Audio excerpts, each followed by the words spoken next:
Hello again guys, back aboard. Had a few months off due to a few things going on at home, but obviously we're getting on top of that now hopefully, so we can crack on here. Sorry about the uploads, they've been a bit lacking because I had a load of footage and that kept back from early on in the summer. Somehow the chips decided to corrupt themselves and delete everything or make it unusable. So since then as well we've also had camera problems, and obviously we haven't had much cash to buy a new camera or anything, so been lacking that way, but we're back on board again now. Hopefully to crack on with a bit more work. A few more jobs we need to do. The fridge still isn't done, which is the gaping hole down there. That one's still at home, but we're waiting on someone to come and test some circuit boards. We have this one here, which is brilliant. So that's a backup, which we're going to have aboard anyhow, but he's just sat there for a minute. Found out that our lovely 12-volt toilet does not work. Disconnected them at the top there. Push a button, no noise, no nothing. So I'm assuming the pump or something's jammed up in there or seized up. Rest of her's looking good. We're always out here every week anyhow, just checking on her, making sure she's pumped out alright and not leaking or sinking or anything. As I say, back here is all looking pretty good, except for obviously finishing off jobs and the structural stuff done. We have got a water leak on the main water pump, which is somewhere down there. We're going to crack on with that one today hopefully. When I come out here last time and the time before, when I run her up, a little spurt of water shooting out and landing up on that alloy check plate down there, which I couldn't work out where it was coming from first, but managed to find it when he's under load. He's spraying a bit of water out the side, so a new gasket needed in there. And we might as well just chuck a new impeller in as well. So hopefully we'll crack on with that. As every boat should be carrying a spare alternator and a gasket. We also carry the spare plate to go on the end. We've never changed the impeller since we bought the boat. The one we took out was actually pretty much brand new, and I'm assuming was only fitted very recently to when we bought her. Because I know the engine had some work done to get her up and running. But yeah, it's this one here which will be one that's failed on the pump. While we're at it, we might as well put the new faceplate on as well. So let's crack on and do that. So on this one here, it's really easy on our boat to get to, thanks to our now extended engine room. All we got is I think it's 8 screws or 6 screws or so that come out. As you can see, I've loosened them off just to drain the water out. Once they're pretty much drained, I shall crack them all out, take the faceplate off, take the gasket off and pop the impeller out. I don't know if you can see on there, but the gasket is well and truly stuck itself into place. It's quite an old gasket, so he's done well though. But as you can see, it's completely knackered. Mr. Impeller in there. You have to prise him out with a couple of screwdrivers either side normally. You can get a special tool, or you can have really long nose pliers if you can get it round there. Can't always do that. This one here I do believe, yeah, he's got a little end cap you can pull out. Doesn't really help you, but you can get the pliers over the side section and pull him out then hopefully. This one's going to be a right stubborn little bugger. I can't actually get my pliers over it, so I'm going to have to do the old naughty screwdriver trick, which seems to be working. When you take them out, remember which way the fins are pointing. It saves them having to swap themselves over when you put them in, and it's not ideal if you put them in backwards.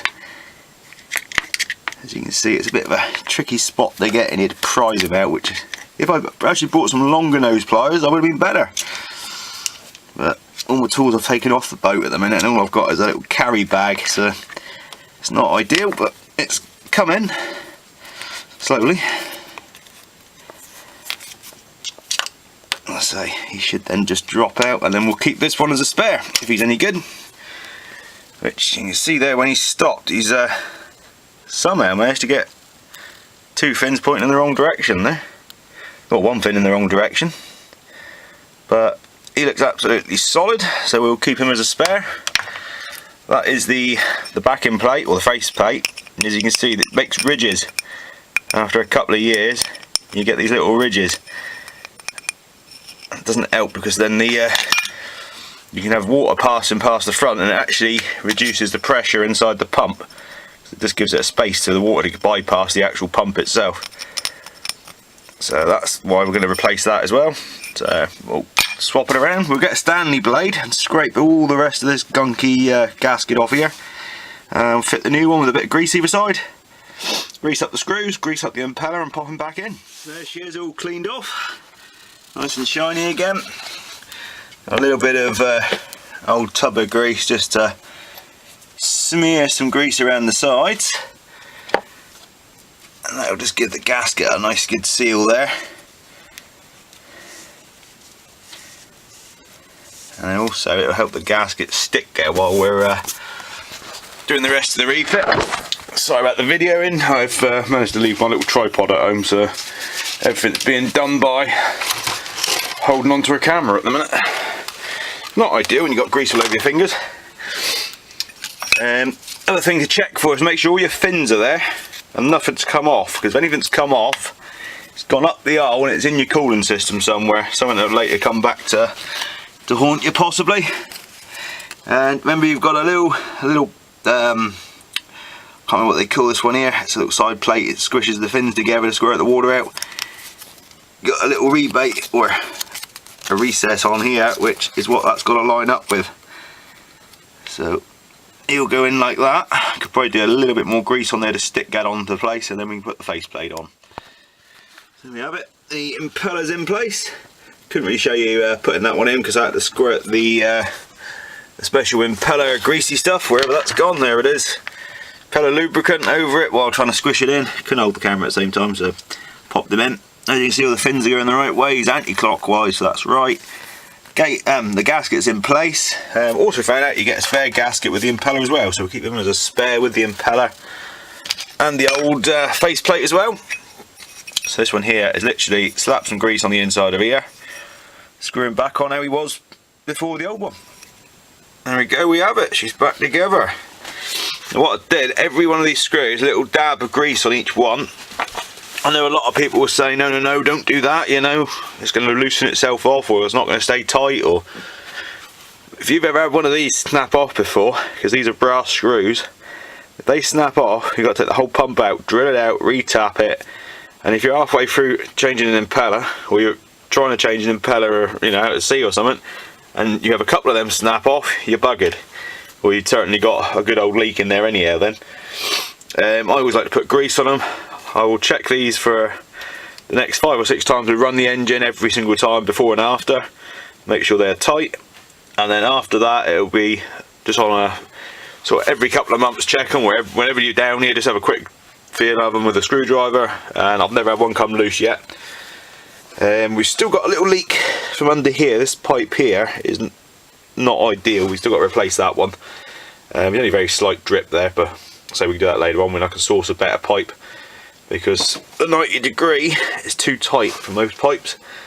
So we have to try and source something different than that.